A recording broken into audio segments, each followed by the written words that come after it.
Hello. It's not very long. We got an extension cord coming, but Oh, okay, so I'm not going to be able to walk around. That's okay. I Hi, everybody. know. I asked him if it was okay if someone could video me, and I see someone's doing that, so thank you. You can send it to me afterwards. My development director gets annoyed that I haven't videoed enough of the stuff I do.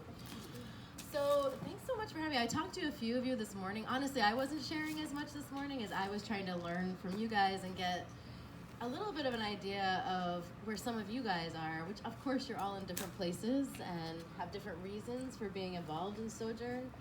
And I've been learning a lot from Tim and Tyler and Lindsay about what Sojourn really is. So I'm excited to learn more from you guys too as we go forward in this weekend. So as Tyler said, my name is Cindy.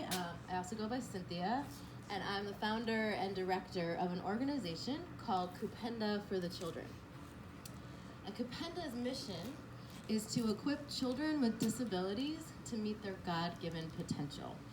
So God-given potential could mean a lot of things. What would you say potential means? Anyone? What does it mean to fulfill your God-given potential?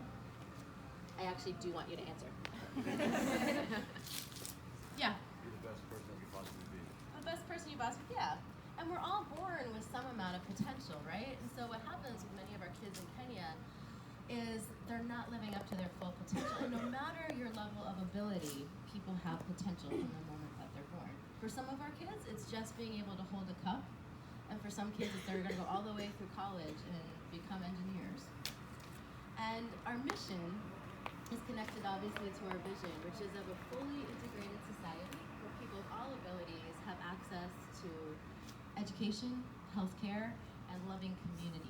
And the reason we say loving community is that so many of our kids in Kenya and in most of the developing world, and now I've discovered it's also true in America too, that so many people with disabilities are actually not part of loving communities. They're actually being alienated by society. They're being alienated by their own families even. And that's why we call ourselves Kupenda, because Kupenda is Swahili for love. And it's actually the action word for love, and it's a constant state of living. So that's who we are. And you could say that Kupenda started because of, when I went to Kenya, I was sharing with a couple students, I was doing my research for wildlife biology, and that's where I first learned about the issues connected to disability in Kenya. But really, Kupenda started over 40 years ago. I won't tell you exactly how many.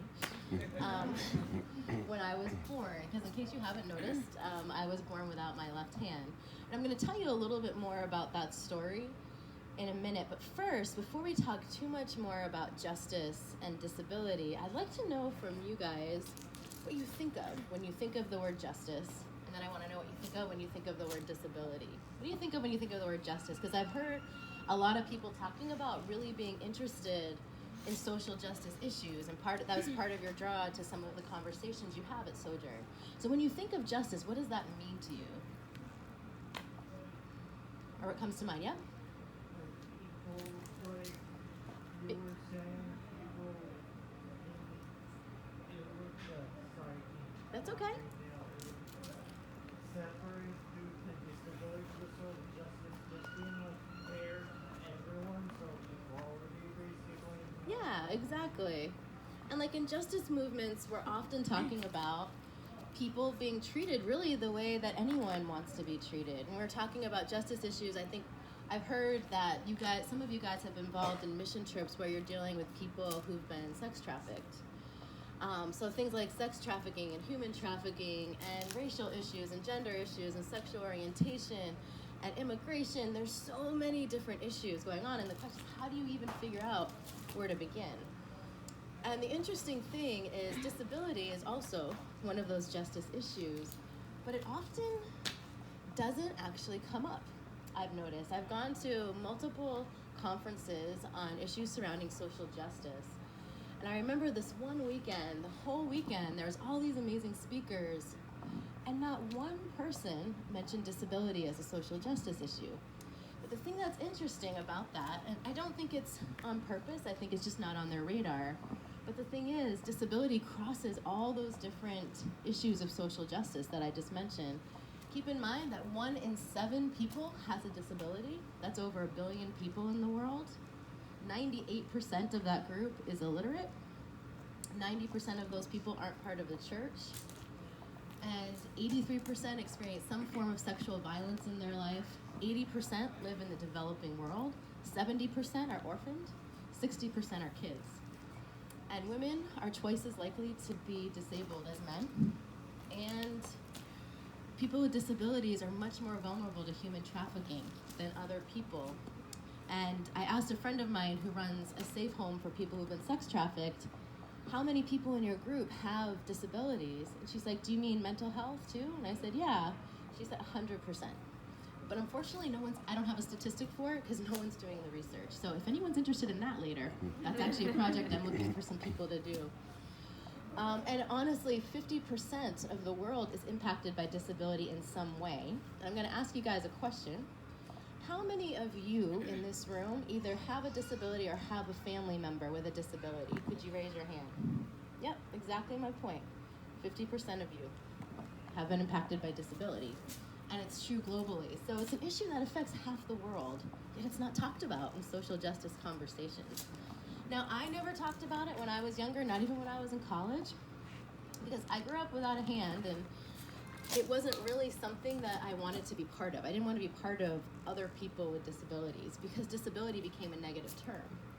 So how would you define disability? There's actually a legal definition, and I wonder if any of you could tell me what comes to mind when you think of disability. What do you think the definition of disability actually is? Someone take a guess. It's okay if you're wrong. It's kind of my point, is that you'll be wrong. So I want you to give me some wrong answers. Anyone? When you think of disability, what do you think of? You don't have to give me the definition, but what comes to mind immediately when you think of it? Enabled. What's that? Enabled. Unable, okay. Anyone else? Yep. Anything that disallows you to do something in the standard of normal. Yeah, anything outside the standard normal. You could ask what's normal, right? Yeah. Anyone else? Yeah. Yeah, physically, and that's part of the language of the Disability Act, both in America and in Kenya, is any physical or mental impairment that limits one or more major life activity. That's the first part of the definition. And so when I'm in Kenya, or when I'm working with little kids, or when I'm working now in Sierra Leone and Haiti and all over the place, I ask the people that I'm talking to what they think I am not capable of when they notice that I don't have a left hand. I'm not gonna put you through that because it takes a while, but the list is quite long. It goes all the way from not driving, to not being able to bathe myself, not being able to wash clothes. In Kenya, in Africa, they're like, not being able to carry water on your head, that kind of stuff. And I eventually tell them what the thing is that I'm truly not capable of doing. Do you want to know the one thing I truly cannot do physically? Can you guess? Clap. A handstand. All the other things I can do. If you saw me typing, you'd be confused. I play the piano, I play the guitar, I kayak, all kinds of stuff. Usually we end our sessions by me playing the guitar, after I tell a little bit of the story of my own birth. But see, the thing that's interesting is the second part of the definition. So according to that first part, it's actually not true, because according to what I understand, a handstand is not a major life activity, right? So the second part of the Disability Act, both in Kenya and the US, and it's part of the international one as well, is or the perception by others of such an impairment. Therefore, I am legally defined as having a disability because most people believe I am. Then the question becomes, when is it? 1 finger, 2, 3, 4, 5? At what point are you disabled? It's not actually as distinct as one might think. It's a little bit fluid, and honestly, when I'm in Kenya or other low-income countries, I become more disabled in their eyes. And so it's really a matter of perspective. And having asked many people with disabilities, what is a bigger challenge for you? Physical barriers or societal perception? 100% of the people I've asked have said societal perception. And that's why in our work, we work a lot with stigma, and I'm drawn to it in the first place because of that part of stigma and the belief and the underestimation of people's abilities. So when I was born, like I said, over 40 years ago, my mom was actually able to, at that time, be able to go to sleep because she heard someone screaming and she could opt to be asleep when I was born. I was the first kid. My parents were pretty young. Actually, my dad might be the same age as some of you here. He was only 22. And when I was born, my mom was not aware until everyone else knew about me before the rest. And when she woke up, she saw everybody staring at her, and she made her ask the question, what happened? Did my baby die? That was how forlorn their faces were. And they said no, and then she asked if it was a boy or a girl, and then she said, all right, well, something's wrong, obviously, what happened? And that's when they told her that I was born without my left hand. Now that I've experienced so much of the world of people with disabilities, I know that that's actually quite minimal. But what is the first question people ask when a baby's born? 10 fingers and 10 toes, right? And especially here in America, we expect perfection at birth, and so anything less is just not okay.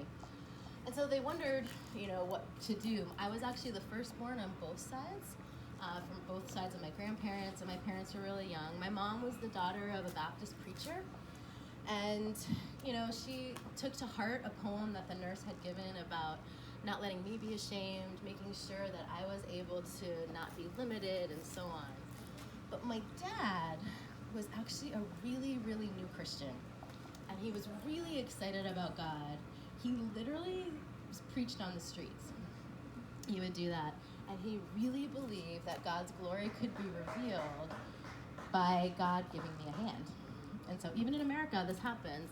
He wanted to take me to faith healers. He wanted to do that. My mom disagreed and said no. But he decided he was going to pray and fast until God gave me a hand. And obviously that didn't happen, and he did start eating again. But my grandfather, during this whole time, trying to deal with my dad and how forlorn he was and trying to figure out what to do, he just said, I just think if you just watch, God will use this. And I'm going to talk a lot more about the faith component of that journey this evening. And so I didn't know what that meant. I had my life, There's a lot of things that I experienced, I still experience today.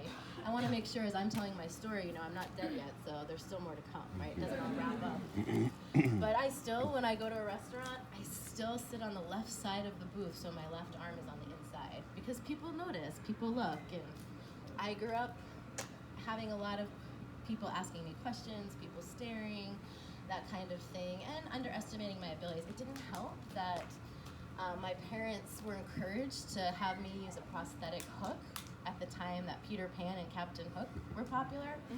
So that was not fun either. But because my parents wanted me to do whatever it is I set my mind to, and I was a pretty ambitious kid, and I was pretty stubborn and wanted to prove to people not only could I do it as good as you, I could do it better. So I think I arm wrestled boys when I was in elementary school, which I realized later was not an attractive thing to do. I played soccer, like I said, I played all the sports. My parents enrolled me in piano lessons like anyone else. I actually use my left arm like a sixth finger. So people have been confused when they've heard me play the piano and they can't see me, how I did it. So I have my guitar here if people want to hear later. But throughout that time, I also had this really big draw to Africa for some reason. I went into wildlife biology. I had always had a really strong affinity for animals and nature and wildlife, and part of it could actually be that animals didn't ask questions, and I was comfortable with them. I just always had loved them. And I think maybe my draw to Africa was because of movies, like Out of Africa. I wanted to be like one of those big-time conservationists like Diane Fossey or Cynthia Moss, and that was my draw. And I had that draw so strongly that when I was in college, I even broke up with my college boyfriend because he didn't have that same draw. Keep in mind, I'd never been to Africa. And it was a really big deal because you can imagine that being a girl with a missing limb, there's a lot of insecurities, especially in the dating world, which was very true. And so for me to have broken up with him shows what a big deal that was. And his grandmother was missing her hand. And I always thought that was the reason he was with me. There have been other people since, but I'm not married now, but that's a whole other story. So I went to Africa for the first time. I went to Uganda on a missions trip. It was both terrible and great at the same time. And I just knew that I needed to be there. And eventually, I went to Kenya to take some field classes with a Christian environmental group. And in case some of you are new to some of the talk about Christian, there actually are Christian environmental groups out there.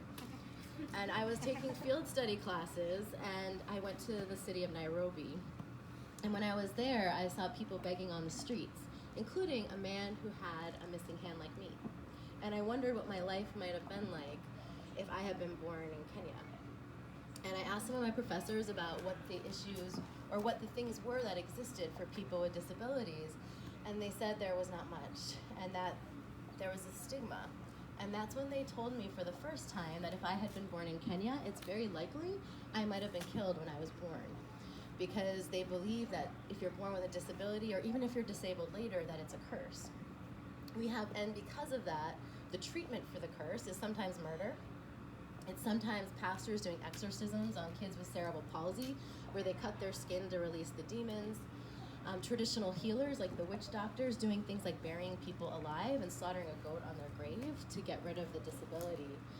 And so that's when I didn't know what to do about it, but when I was in Kenya for my research on this strange animal called the golden-rumped elephant shrew, I found this school that had started for kids with disabilities, and I ended up meeting the guy who had started it. His name is Leonard, and he's now our director in Kenya. And he introduced me to 15 kids who couldn't pay the school fees. And that's how it started. I was just a dumb grad student thinking I could maybe do something, and we paid for the school fees of 15 kids with disabilities. There were some friends and family. And then over time, it evolved into things like building classrooms, providing wheelchairs, doing surgeries. It kept growing like that. But we realized that the way we were doing it was like trying to plug up a leaking dam without dealing with the source of the problem. And the source of the problem is the stigma connected to superstitious beliefs. We had a teacher that actually died because the pastor told her the only way that she could be healed from her AIDS was to stop taking her HIV medication. And so what's happened is we've started now we work with pastors, we work with traditional healers, we work with government officials, we work with families to talk about the true causes of disability, as well as the sources of education and health and medical care they can get. And most people don't even know that they have rights in the first place. There is a Disability Act in Kenya, and they just don't know. And often when I'm in Kenya, I end up playing the guitar, and people take videos of me and everything. And it shows that if God had answered my dad's prayer for healing, maybe this work wouldn't be done. Maybe there's other things, and maybe my grandfather was right that God could actually use this. And now we're actually in not just Kenya anymore. We've just started in Sierra Leone. We're going to be in Haiti. We're doing work in Zambia, and are having conversations with people in India about replicating the way we talk with community leaders. Because what's happening now is in Kenya we have over 100 community leaders that are actually actively finding kids with disabilities. Keep in mind, these kids are locked in back rooms, tied to trees. We've even found them in cages. And they're finding them, they're bringing them out, they're connecting them to services, and it's the community that's now owning the project. And because of that, our reach is now in the thousands. And so my question for you guys is, when it comes to disability, when it comes to social justice issues, how do you even begin to figure out what to do? Because I know not everyone's going to go into disability justice, but whatever justice you go into, keep in mind how it affects people with disabilities anyway. But as you go about your day, maybe think about, like, what is the thing in your life that actually might help other people? Because I was just having a conversation with one of you today, like talking about why they were doing what they were doing, and it was because of their own struggles. Because I found your greatest calling is often the place where your biggest brokenness and your biggest gifting actually intersect. And so my question is, what is your brokenness and what is your gifting? And I look forward to talking to you later. Thanks, guys.